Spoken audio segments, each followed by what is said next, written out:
Baik, terima kasih. Enak banget ya Gus ya, jawabnya sambil baca catatan tadi. Kuncinya di sini adalah ekstensifikasi dan intensifikasi lahan. Kemarin, tahun lalu kita sudah bangun pabrik pupuk di Fakfak. Kuncinya untuk meningkatkan produktivitas, ya kita harus genjot kawasan industri pupuk. Kita dekatkan pupuknya dengan lahan-lahan pertaniannya. Terima kasih. Pak Gibran, Indonesia ini terdiri dari berbagai bioregional, di mana kita harus betul-betul mengerti agar pembangunan kita tepat sasaran dan bisa tumbuh dengan baik. Pertanyaannya, bagaimana strategi Anda melaksanakan pembangunan berbasis bioregional itu agar keadilan iklim terjaga, keadilan sosial terwujud, keadilan ekologi terlaksana dengan baik, keadilan antar generasi juga terwujud, sekaligus keadilan sosial. Mohon dijelaskan. Waktunya masih ada 17 menit, apakah akan dipergunakan? 17 detik. Cukup. 17 detik maksud kami? Cukup. Cukup Pak Muhaimin, baik. Kini kami persilakan calon wakil presiden nomor urut 2 Bapak Gibran Rakabuming Raka untuk menjawab. Waktunya 2 menit dimulai saat Bapak berbicara. Silakan. Gus Muhaimin ini lucu ya, menanyakan masalah lingkungan hidup tapi itu kok pakai botol-botol plastik itu. Padahal saya, Pak Ganjar, Prof. Mahfud pakai botol kaca. Itu gimana itu komitmennya? Botol plastik semua itu. Tapi nggak apa-apa, kita kembali lagi ke topik ya. Intinya di sini kita sudah berkomitmen untuk yang namanya pembangunan tidak boleh lagi Jawa sentris, harus mulai Indonesia sentris. Kemarin Gus Muhaimin menolak IKN, tidak apa-apa, akan kita lanjutkan dan akan kita perkuat IKN itu. Sekali lagi yang namanya pembangunan yang masif harus memperhatikan aspek lingkungan, sosial dan keberlanjutannya. Kita pastikan mencari titik tengah, sekali lagi titik tengah, titik keseimbangan. Membangun hilirisasi industri, tapi harus memperhatikan lingkungan hidup. Pertanyaan saya tidak terjawab sama sekali. Karena di undang-undang kita juga dinyatakan bahwa potensi bioregional kita itu adalah bahwa wilayah nasional kita itu bukan terbagi bukan saja sekedar karena politik dan administrasi, tetapi ekosistem lingkungannya ada, sekaligus juga komunitas masyarakat yang tumbuh juga menjadi pertimbangan. Sehingga Papua misalnya, jangan pernah salah dalam membangun Papua. Papua harus berbasis pemerataan dan keadilan yang sempurna. Maluku misalnya, dengan kekuatan maritimnya, Maluku menjadi bioregional untuk pengembangan ekonomi kelautan dan perikanan. Jawa misalnya, keberlanjutan pembangunan yang menumbuhkan potensi ekonomi secara pertumbuhan. Baik, waktunya habis Pak Muhaimin. Kami persilakan calon wakil presiden nomor urut 2 Bapak Gibran Rakabuming Raka untuk merespon tanggapan dari Bapak Muhaimin Iskandar. Waktunya 1 menit. Kami persilakan. Loh, katanya tidak menjawab pertanyaan, tapi Gus Muhaimin malah ngomongin pemerataan pembangunan. Itu kan tadi yang saya omongin, Gus.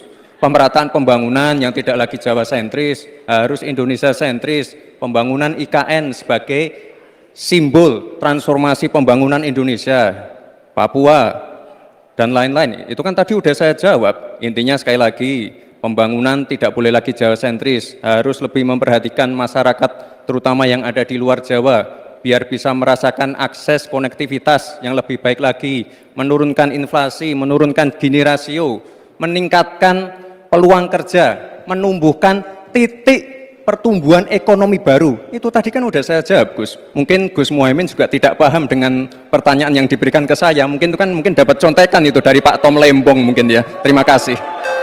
Masih ada waktu, Pak Gibran, cukup? Tenang. Tenang. Cukup. Bagaimana cara mengatasi greenflation? Terima kasih. Masih ada waktu, Bapak sesuai Gibran. aturan istilah-istilah Kami yang- sampaikan kembali terminologi atau singkatan, mohon untuk Baik. dijelaskan. Enggak, tunggu. Silakan dilanjutkan. Masih ada waktu. Ini tadi tidak saya jelaskan karena kan beliau kan seorang profesor. Sesuai dengan Oke,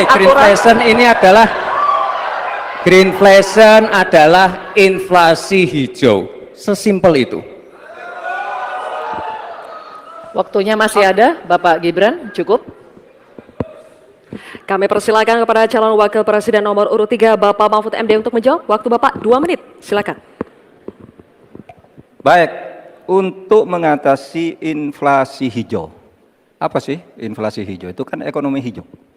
Ekonomi hijau itu adalah ekonomi sirkuler, ya, di mana sebuah proses pemanfaatan produk ekonomi, pangan misalnya, atau apa, produksi apapun, diproduksi, kemudian dimanfaatkan, di recycle, bukan dibuat. Jadi bukan barang itu lalu dibiarkan mengganggu ekologi. Nah, saya punya cerita. Kalau bicara soal recycle seperti ekonomi hijau, saya merasa berbangga sebagai orang Madura. Karena orang Madura itu yang pertama dulu mempelopori ekonomi hijau, ekonomi sirkuler. Di mana orang Madura itu tuh yang memunguti sampah-sampah, menguti plastik-plastik lalu diolah. Sehingga sebenarnya ekonomi sirkuler itu sudah menjadi kesadaran masyarakat. Nah, oleh sebab itu, kalau untuk mengatasi inflasi itu tentu yang paling gampang kan kebijakan-kebijakan. Diatur saja jatahnya. Di sini kan harus ada data. Kecenderungannya di sini begini, kebijakannya harus begini. Kecenderungannya di sini begini, kebijakannya harus begini. Nah, itulah yang kita pahami tentang ekonomi hijau, ya, inflasi hijau dan sebagainya dan sebagainya. Nah, saudara, banyak hal yang harus kita lakukan. Karena misalnya ya, ukuran kemajuan ekonomi kita selalu diukur dari sekitar 5 hal. Misalnya pertumbuhan, kemiskinan, ketimpangan, dan 2 lainnya. Tetapi ada satu yang harus ditambahkan, yaitu emisi. Baik, Pak Mahfud, waktu Anda habis. Terima kasih. Selanjutnya, kami persilakan kepada calon wakil presiden nomor urut 2, Bapak Gibran Rakabuming Raka untuk menanggapi. Waktu Anda 1 menit, silakan.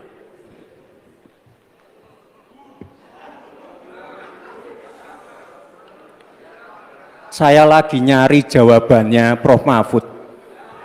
Saya nyari-nyari di mana ini jawabannya. Kok nggak ketemu jawabannya. Saya tanya masalah inflasi hijau kok malah menjelaskan ekonomi hijau. Prof. Mahfud, yang namanya greenflation atau inflasi hijau itu ya kita kasih contoh yang simpel aja.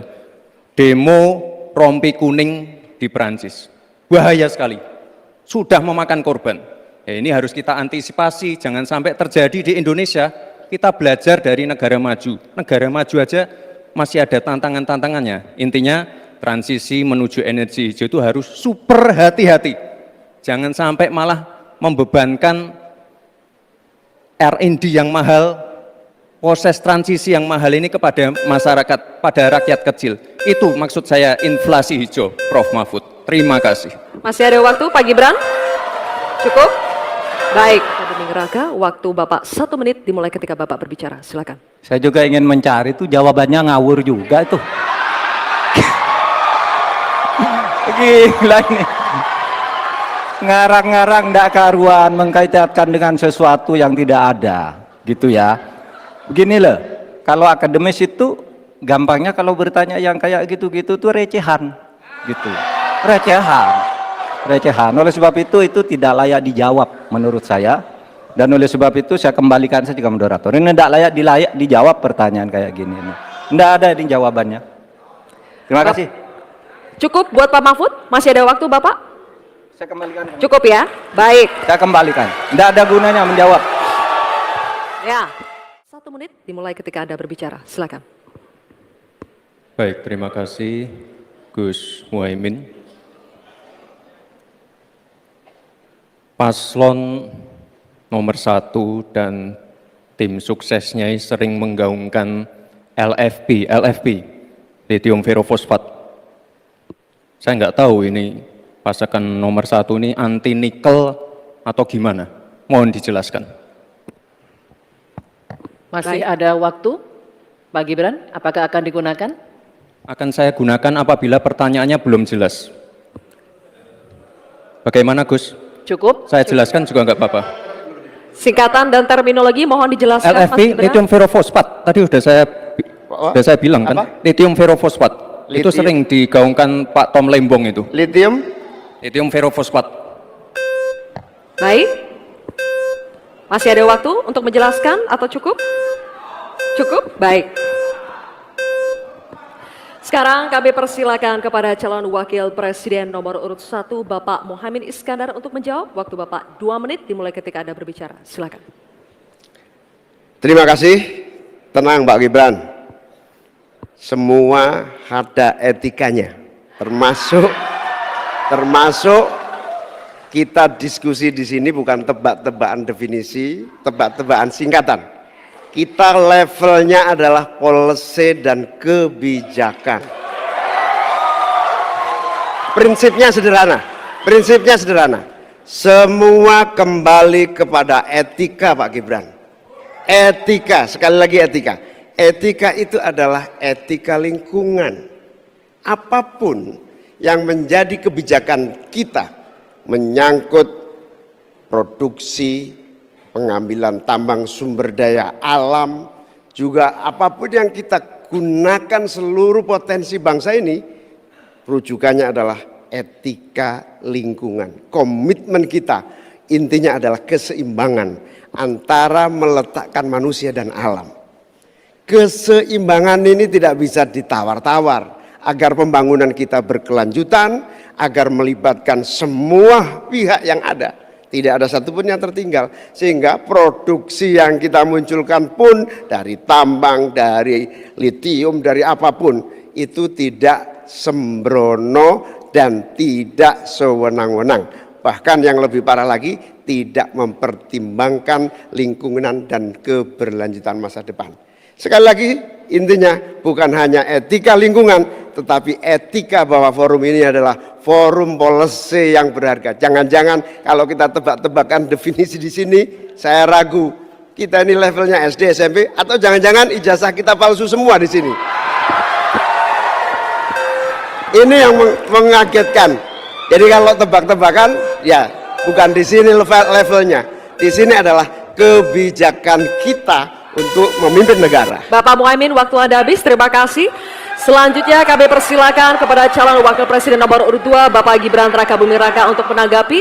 Waktunya 1 menit dimulai saat Bapak berbicara. Silakan. Ini agak aneh ya, yang sering ngomongin LFP itu tim sesnya, tapi cawapresnya nggak paham LFP itu apa. Kan aneh. Sering bicara LFP, lithium ferrofosfat, Tesla nggak pakai nikel. Ini kan kebohongan publik, mohon maaf. Tesla itu pakai nikel, Pak. Dan kita sekarang, Indonesia itu adalah negara yang punya cadangan nikel terbesar sedunia. Ini kekuatan kita, ini bargaining kita. Jangan malah membahas LFP. Itu sama saja mempromosikan produknya China, Pak.